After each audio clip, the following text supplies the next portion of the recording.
Conversando com Deus, parte 16.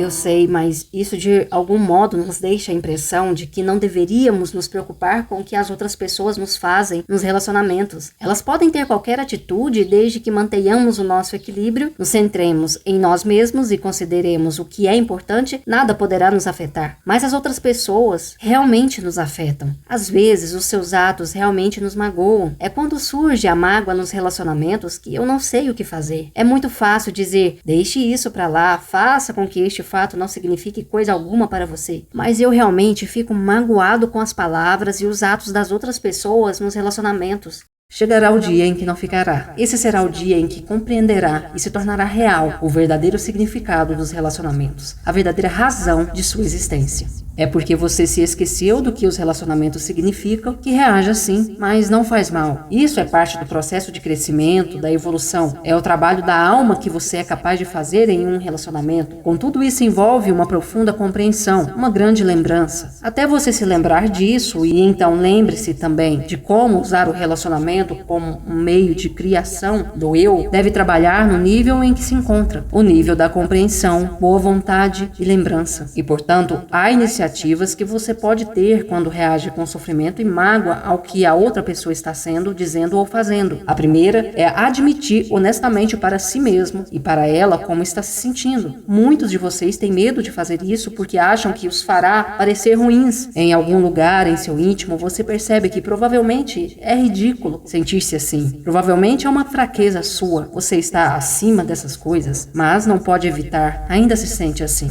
Há apenas uma coisa que você pode fazer: respeitar os seus sentimentos, porque respeitá-los significa respeitar o seu eu, e você deve amar ao próximo como ama a si mesmo. Como pode esperar compreender e respeitar os sentimentos do próximo se não respeita os seus? A primeira pergunta em qualquer processo interativo com outra pessoa é: quem eu sou agora e quem desejo ser em relação a isso? Frequentemente você só se lembra de quem é e de quem deseja ser quando experimenta alguns modos de ser. É por este motivo que é tão importante respeitar os seus sentimentos mais verdadeiros. Se o seu primeiro sentimento é negativo, simplesmente tê-lo é com frequência tudo o que é preciso para evitá-lo. É quando você tem aversão, raiva, revolta e vontade de querer dar o troco, que pode repudiar esses primeiros sentimentos por não corresponderem a quem deseja ser. O mestre é aquele que já passou por tantas experiências desse tipo que sabe antecipadamente quais serão as suas escolhas finais. Não precisa experimentar coisa alguma. Já viu esse filme e não gostou. E como a vida de um mestre é dedicada à constante realização do eu, como o conhece, nunca teria esses sentimentos. É por esse motivo que os mestres mantêm a calma diante do que os outros poderiam chamar de calamidade. O mestre bendiz a calamidade, porque sabe que das sementes do desastre e de todas as experiências vem o crescimento do eu. E o segundo objetivo da vida do mestre é sempre o crescimento, porque quando uma pessoa se realiza plenamente, não lhe resta outra alternativa além de ser mais ainda ela mesma. É nesse estágio que a pessoa passa do trabalho da alma para o trabalho de Deus, porque é isso que eu sou capaz de fazer. Eu presumirei pelos objetivos dessa discussão que você ainda está realizando o trabalho da alma, tentando tornar real quem realmente é. A vida lhe dará, eu lhe darei muitas oportunidades de criar-se. Lembre-se de que a vida não é um processo de descoberta, mas de criação. Você pode criar repetidamente quem é. De fato, o faz todos os dias. Contudo, do modo como a situação está agora, nem sempre tem a mesma reação.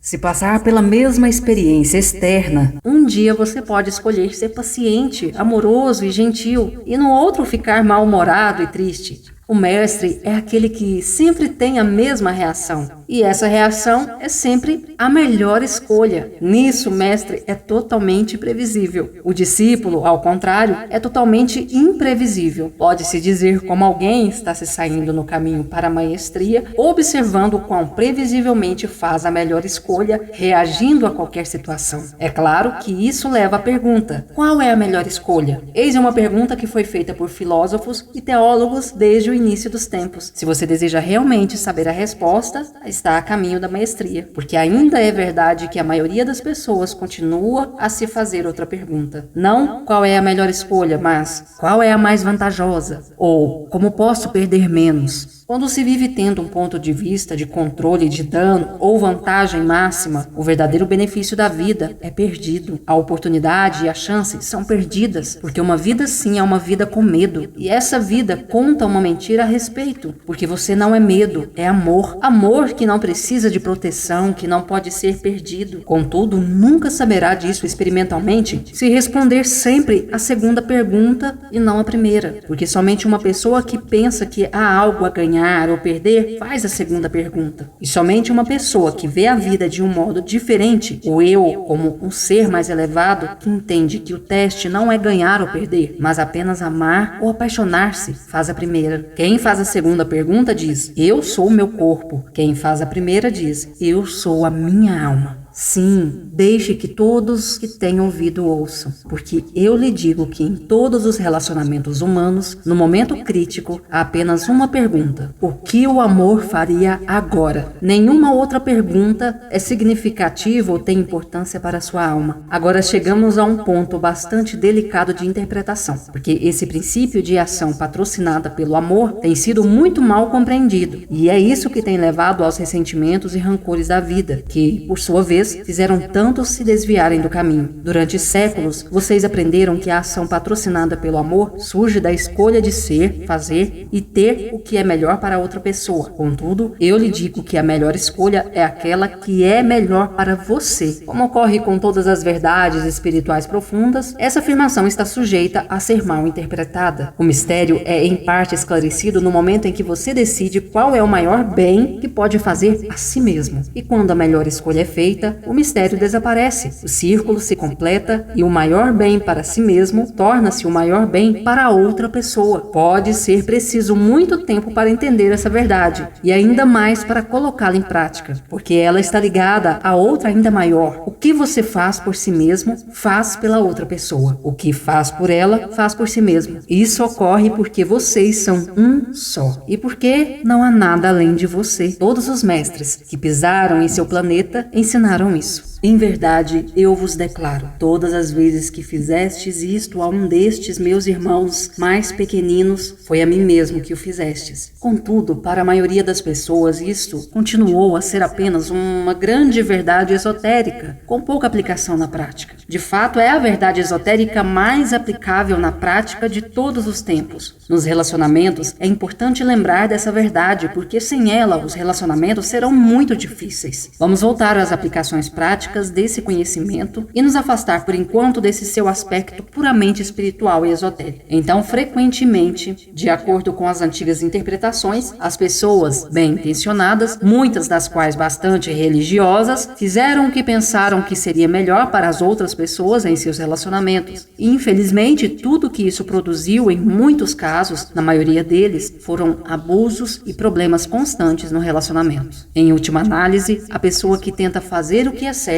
para a outra, estar pronta para perdoar, mostrar compaixão e deixar sempre para trás certos problemas e comportamentos passados, torna-se rancorosa e desconfiada, até mesmo de Deus. Como um Deus justo exige esse sofrimento, essa tristeza e esse sacrifício intermináveis mesmo em nome do amor? A resposta é: Deus não faz isso. Ele só pede que você inclua a si mesmo entre aqueles que ama. Deus vai mais longe, sugere, recomenda que se coloque em primeiro lugar. Eu recomendo, sabendo muito bem que alguns de vocês considerarão isso uma blasfêmia, e portanto não a minha palavra, e que outros farão o que seria ainda pior, aceitarão isso como a minha palavra e a interpretarão errado e distorcerão para servir aos seus próprios objetivos, para justificar atos terríveis. Eu lhe digo que colocar-se em primeiro lugar no sentido mais elevado nunca leva a um ato terrível. Portanto, se você se viu praticando um ato terrível, como resultado de ter feito o que é melhor para si próprio, a confusão não foi causada por ter se colocado em primeiro lugar, mas por ter compreendido mal o que era melhor para você. É claro que determinar o que é melhor para você também exigirá que você determine o que está tentando fazer. Esse é um passo importante que muitas pessoas ignoram. O que pretende fazer? Qual é o seu objetivo na vida? Sem respostas para essas perguntas, a questão do que é melhor em uma determinada circunstância continuará a ser um mistério. Como uma questão prática prática, deixando novamente de lado o aspecto esotérico, se pensar no que é melhor para você nas situações em que está sofrendo abusos, no mínimo o que fará é pôr fim ao abuso. E isso será bom para você e para aquele que comete os abusos, porque até mesmo quem abusa é prejudicado quando lhe é permitido continuar a abusar de você. E isso não é bom para o abusador, mas sim prejudicial, porque se ele achar que o seu abuso é aceitável, o que terá aprendido? Mas se ele ver que o seu abuso não será mais aceito, o que lhe terá sido permitido descobrir? Por isso, tratar as outras pessoas com amor não significa necessariamente deixá-las fazer o que querem. Os pais aprendem isso desde cedo com os filhos. Os adultos não aprendem tão rápido com outros adultos, como tampouco aprendem as nações com outras nações. Contudo, os déspotas não devem fazer o que bem entendem. É preciso pôr fim ao seu despotismo. O amor pelo eu e pelo déspota exige isso. Essa é a resposta para a sua pergunta. Se o amor é tudo o que existe, como o homem pode justificar a guerra? Às vezes, o homem tem de ir para a guerra para fazer a afirmação mais solene de quem realmente é, um homem que detesta a guerra. Há ocasiões em que você pode ter de renunciar a quem é para ser quem é. Há mestres que ensinaram: você só pode ter tudo quando deseja renunciar a tudo. Portanto, para ter a si mesmo como um homem de paz, você pode ter de renunciar à ideia de si mesmo como um homem que nunca vai à guerra. A história tem exigido dos homens esse tipo de decisão. O mesmo é verdadeiro na maioria dos relacionamentos pessoais. A vida pode exigir mais de uma vez que você prove quem é, demonstrando um aspecto de quem não é. Não é muito difícil entender isso se você já viveu bastante. Embora para os jovens idealistas possa parecer a maior das contradições, em uma retrospecção mais madura, parece uma dicotomia divina. Nos relacionamentos, isso não significa que se você está sendo magoado, tem de dar o troco. O mesmo pode ser dito nos relacionamentos entre nações. Simplesmente significa que permitir que a outra pessoa esteja sempre maltratando-o pode não ser a melhor opção a fazer por si mesmo ou por ela. Isso deveria desmentir algumas teorias pacifistas que afirmam que o amor mais sublime não requer uma reação enérgica ao mal. A discussão aqui torna-se novamente esotérica porque nenhum estudo sério dessa afirmação pode ignorar a palavra mal e os julgamentos de valor em que implica. Na verdade, o mal não existe. O que existe são apenas fenômenos objetivos e experiências. Contudo, o seu próprio objetivo na vida exige que você escolha de um conjunto infinito de fenômenos alguns que considera maus, porque se não o fizer, não poderá considerar a si mesmo ou a nada bom, e, portanto, não poderá conhecer ou criar